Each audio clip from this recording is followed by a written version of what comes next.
अस्सलाम वालेकुम स्टूडेंट्स, कैसे हैं आप सब लोग। उम्मीद है आप सब खैरियत से होंगे। आज मैं आपको बताऊंगी कि आप इंग्लिश के पेपर में समरी किस तरह से लिख सकते हैं। तो समरी बेसिकली मैट्रिक लेवल के स्टूडेंट्स के लिए है और इंटरमीडिएट के लिए एक्सप्लेनेशन होती है पॉइंट्स की। ठीक है, तो सबसे पहले आपने इंग्लिश की हेडिंग दे देनी है। आप चाहें तो आप सादा मार्कर भी यूज़ कर सकते हैं, या चाहे तो आप ब्लैक मार्कर भी यूज़ कर सकते हैं।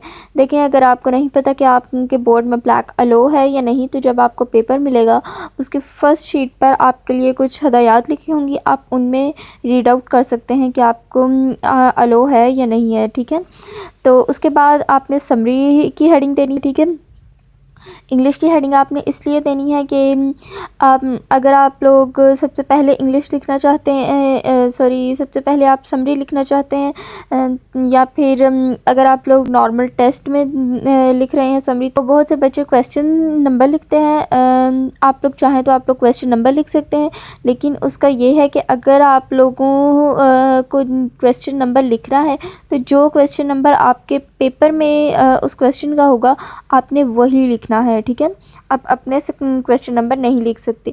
जैसे अगर समरी आप फर्स्ट या सेकंड नंबर पर लिखना चाहते हैं और समरी क्वेश्चन पेपर में 6-7 नंबर पर दी गई है, तो आपने 6 या 7 नंबर ही लिखना होगा, आप 1 या 2 नहीं लिखेंगे। ठीक है, तो इसके लिए मैं यही कहूँगी कि आप क्वेश्चन नंबर ना लिखिए, क्योंकि हमने अवर हेडिंग्स नहीं देनी है, हमने सिर्फ नेसेसिटी हेडिंग्स देनी है।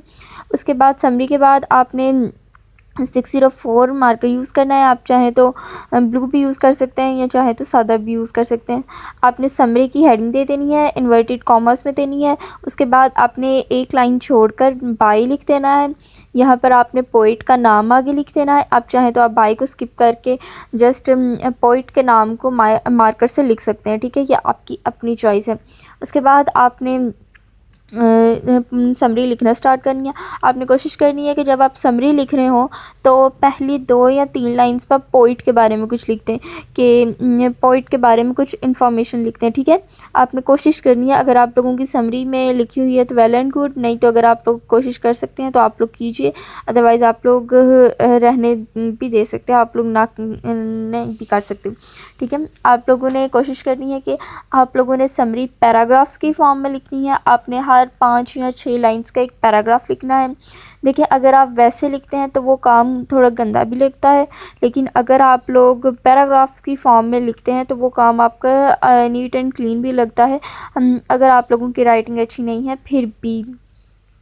ठीक है, उसके बाद अगर आप लोगों ने उर्दू की प्रेजेंटेशंस नहीं देखी तो आप लोग मेरे चैनल पर देख सकते हैं। मैंने मैट्रिक लेवल के स्टूडेंट्स के लिए के फुल उर्दू के पेपर की प्रेजेंटेशंस अपलोड की हुई हैं, और इंटरमीडिएट के भी कुछ क्वेश्चंस की हुई हैं अपलोड, आप लोग वहां पर जाकर देख सकते हैं।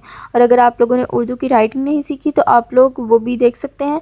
मैंने कट मार्कर के साथ और कट मार्कर के बगैर दोनों तरीक़ों से सिखाई हुई है। ठीक है, तो दोबारा आ जाते हैं समरी पर।